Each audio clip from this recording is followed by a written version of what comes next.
Now, India says it has conducted air raids in Pakistan-administered Kashmir in a major escalation of tension. One government minister says the target had been terrorist camps. A Pakistani military spokesman says that its air force has responded, but there have been no casualties. Now, both governments are said to be holding separate emergency meetings. The raids come 12 days now after a suicide attack in Indian-administered Kashmir, which killed 40 Indian troops. Well, let's speak to our correspondent in Mumbai, Yogita Limay. Yogita, obviously this points to further tensions, we get that, but conflicting stories as to exactly what's happened here. That's right. In the past hour, we've had the Indian Foreign Secretary come out and give a statement, and he says that these airstrikes were specifically targeted at training camps of the militant group Jaish-e-Mohammad. This is the outfit that claimed responsibility for the February 14th attack in Indian-administered Kashmir that killed 40 soldiers. What the Indian Foreign Secretary is saying that it was only the camps of this particular group that were specifically targeted, and that the selection of the targets was done in a way that it avoided civilian casualties.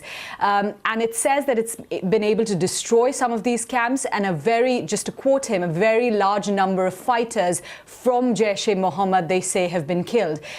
What we know from the Pakistani military spokesman is that Indian aircraft did enter Pakistani airspace, but the Pakistan version differs, of course. They're saying that these aircraft had to scramble back hastily, and while they did drop their payloads, that didn't cause any casualties or any damage.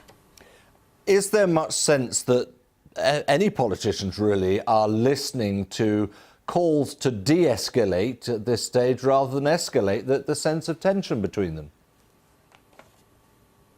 Well, at the moment, it's important to, remember the context in which all of this is happening. In the next 2 months, we're going to have an election in India.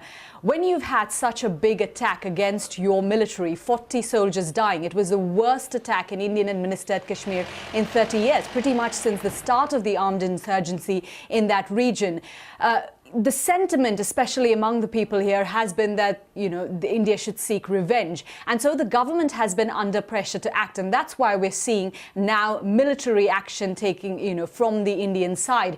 We've seen sort of Indian aircraft going into Pakistan-controlled territory earlier. 2 years ago, India claims it conducted targeted strikes in the territory. But this, sort of with airstrikes, at that time it was ground strikes. With airstrikes, it does seem to be much larger. We've already heard Pakistan Prime Minister Imran Khan saying just a few days ago that if his country was targeted, he would be forced to retaliate. We'll have to see what comes from those security meetings being held in both countries at the moment. OK, Yogita, thanks very much indeed. Bring us right up to date there.